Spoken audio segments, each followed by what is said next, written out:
नंतर उमेदवारांची जी ही टी-ई-टी परीक्षा पूर्ण राज्यभर होत आहे, ती वेळेवरतीच होईल, सुखरूप होईल, त्याच्याबद्दल वादच नाही आहे. सर्वात महत्त्वाचा जो आता कळीचा मुद्दा असा आहे, की सुप्रीम कोर्टानं टी-ई-टी ही सर्वांना बंधनकारक करण्यात आलेली आहे. जेवढे शिक्षक 1 ते 8साठी शिकवतात त्यांना टी-ई-टी पेपर 1 असेल, टी-ई-टी पेपर 2 असेल किंवा त्यालाच महाराष्ट्र राज्यामध्ये इक्विव्हॅलंट सी-टी-ई-टी 1 आणि सी-टी-टी पेपर 2 सुद्धा आहे. तर ती त्यांना बंधनकारक केलेली आहे. मग आता त्याचं पुढं काय स्टेटस आहे तर मित्रांनो, शिक्षण मंत्र्यांना बऱ्याच संघटना भेटलेल्या आहेत आणि त्यांनी 2013 पूर्वी गेल्या वर्षी जेव्हा टी-ई-टी झाली होती तेव्हा 3,00,000 उमेदवारांनी फॉर्म भरले होते आणि रिझल्ट मात्र 3-3.5% फक्त निकाल लागला होता. सो परीक्षेला लागायचं आहे. त्याचबरोबर जर फॉर्म भरत असताना कोणती चूक झाली असेल किंवा अजून फॉर्म भरला गेला नसेल किंवा तुमचं पेमेंट झालं नसेल तर मात्र तुमच्या सर्वांसाठी गुड न्यूज आहे. ती म्हणजे फॉर्म भरण्यासाठी आता मुदतवाढ मिळालेली आहे. ती आहे 4 ऑक्टोबरपासून ते 9 ऑक्टोबरपर्यंत, म्हणजे 9 ऑक्टोबर रात्री 12 वाजेपर्यंत तुम्हाला तो फॉर्म भरायचा आहे. पाहू शकता जे की 15/9/2025 पासून ते 3/10/2025 पर्यंत मुदत होती, परंतु पूर परिस्थिती अतिवृष्टी त्यामुळे परीक्षार्थी उमेदवारांना ऑनलाईन अर्ज भरण्यास अडचणी येत होत्या. त्याचमुळे आता ही मुदतवाढ 9 ऑक्टोबरपर्यंत देण्यात आलेली आहे. कारण उमेदवारांना विद्यार्थ्यांना तांत्रिक अडचणीमुळे परीक्षा शुल्क भरता आले नव्हते. त्यामुळे संबंधित परीक्षार्थी उमेदवारांना नेट बँकिंग डेबिट कार्डद्वारे दिनांक 9/10/2025 रात्री 12 वाजेपर्यंत मुदतवाढ देण्यात येत आहे आणि यापुढे कोणतीही मुदतवाढ मिळणार नाही. या संदर्भातलं हे निवेदन आहे, प्रसिद्धीपत्रक आहे. ज्यांनी अजून फॉर्म भरला नसेल त्यांनाही रिक्वेस्ट आहे मित्रांनो, फटाफट फॉर्म भरायला लागा.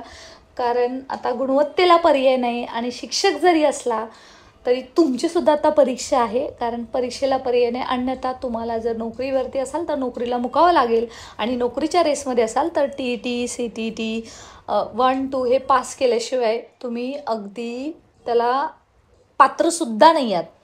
मित्रांनो, टी-ई-टीबद्दल बरेच गैरसमज असले तरी सुप्रीम कोर्टानं ही टी-ई-टी पूर्ण देशामध्ये बंधनकारक केलेली आहे.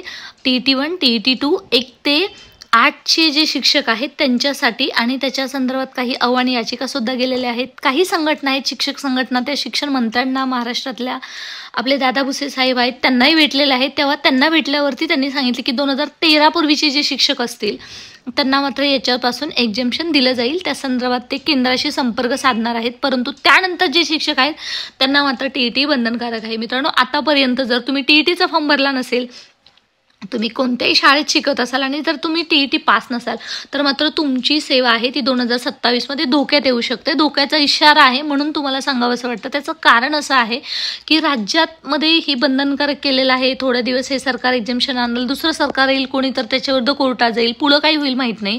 संधी आलेली आहे, फॉर्म भरून घ्या. बरं, फॉर्म भरत असताना जर एखादी चूक झाली असेल मीडियमच्या बाबतीमध्ये, नावाच्या बाबतीमध्ये किंवा कोणत्याही मायनर मिस्टेक झाल्या असल्या तरी हा फॉर्म भरत असताना तुम्हाला एडिटचं ऑप्शन कुठंही मिळत नाही आहे. त्यामुळे गरज आहे की तुम्हाला तो एडिटचा ऑप्शन नसल्यामुळे तुम्हाला तो फॉर्म पुन्हा भरावा लागणार आहे आणि पुन्हा पेमेंट करावं लागणार आहे. जसं शिक्षक भरतीसाठी टेट 2025 झाली होती त्यावेळेस सुद्धा एडिटचं ऑप्शन नव्हतं आणि आताही कोणताही एडिटचं ऑप्शन नाही आहे. त्याचमुळे मित्रांनो, तुम्हा सर्वांना एक विनंती आहे. बरेच लोक मेसेजद्वारे सांगत आहेत की म्हणजे कधी कोणाचं नाव चुकलेलं आहे, कोणाचं डी-एडचे मार्क्स चुकलेले आहेत. तर मित्रांनो, तशी कोणतीही चूक करू नका. कारण ही परीक्षा आहे ती वर्षातून एकदाच होत असते आणि एकदा निकाल लागल्यावरती त्याच्या खूप 17-60 भानगडी असतात. तो निकाल तुम्हाला चेंज करून घेणं, त्याच्यामध्ये तुमचे पुढचे 6 महिने जातील. त्यापेक्षा वेळीच तुम्ही याच्यातून लेसन घेणं गरजेचं आहे जर तुमची चूक झाली असेल तर. त्याचबरोबर हेही समजणं गरजेचं आहे की टी-ई-टीचा जो पेपर आहे तो पेपर 1 आणि पेपर 2 असा 2 सत्रामध्ये एकाच दिवशी रविवारी आयोजित केलेली आहे. त्यामुळे तुम्ही व्यवस्थित तयारी करून जायचं आहे. ज्यांच्यापर्यंत हा व्हिडिओ पोचला नाही आहे त्यांच्यापर्यंत पोचवायचा आहे आणि जे शिक्षक निवांत झोपा काढत आहेत त्यांना म्हणा असंच झोपत राहा 2027पर्यंत. परंतु नंतर पुढे काय होईल ते कोणाला माहीत नाही. कारण राज्यामध्ये सी-टी-ई-टी 3सुद्धा येते, TET 3सुद्धा येते. ते 9 ते 12 शिक्षकांसाठी नॅशनल एज्युकेशन पॉलिसीच्या नियमानुसार. ते आता आल्यावरती तुम्हाला त्याच्याबद्दलचे डिटेल्स मिळतच जातील, परंतु सध्या त्या शिक्षकांनी घाबरायची गरज नाही आहे. सध्या घाबरायची गरज आहे, लक्ष देण्याची गरज आहे, ते म्हणजे या शिक्षकांना जे सध्या TETचा फॉर्म भरत आहेत आणि भरलेला आहेत. बरं, अजून एक शेवटचा प्रश्न फक्त क्लिअर करू द्यात, जो आपल्या चॅनलवरती जेव्हा आपण शिक्षक भरतीबद्दल माहिती देत असतो त्याच्या संदर्भातला, की म्हणजे कोणत्या माध्यमातून ही परीक्षा द्यायची. मित्रांनो, माध्यमाचं कोणतंही बंधन नाही आहे.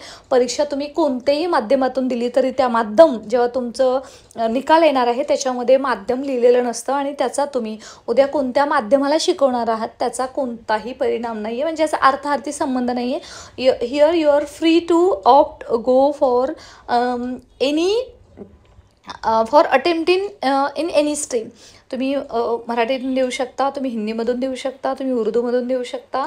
अशा पद्धतीने तुम्हाला ज्या लँग्वेज आहे त्याच्यामधून सुद्धा तुम्ही देऊ शकता. तो काळजी करू नका. फक्त एक आहे, हे नोटिफिकेशन आलेलं आहे ते सर्वांपर्यंत पोचवा. व्यवस्थित फॉर्म फिल करून अभ्यासाला लागा, कारण ही सुवर्णसंधी आहे, ती दवडू नका. कारण शिक्षक आहात म्हणजे परीक्षा देणं गरजेचं आहे. आणि आता मात्र दिवाळी जरी असली तरी शिक्षकाला ही परीक्षा द्यावीच लागते. दिवाळी गोड जाईल माहीत नाही, परंतु अभ्यास करून तुम्ही पास होणार आहात. आणि असं तुम्ही कमेंट सेक्शनमध्ये लिहा, जेणेकरून युनिवर्स विल लिसन यू, आणि त्याच्या पद्धतीने तुम्ही अभ्यास कराल आणि नक्कीच तुम्ही याच्यामध्ये ही क्लिअर करणार आहात. अशाच महत्त्वपूर्ण माहितीसाठी मित्रांनो सबस्क्राईब करायचं आहे चॅनलला, स्टे कनेक्टेड. आपलं व्हॉट्सअप टेलिग्राम जॉईन करायचं आहे. या व्हिडिओच्या डिस्क्रिप्शन बॉक्समध्ये लिंक आहे. Thanks for watching. God bless you. All the best.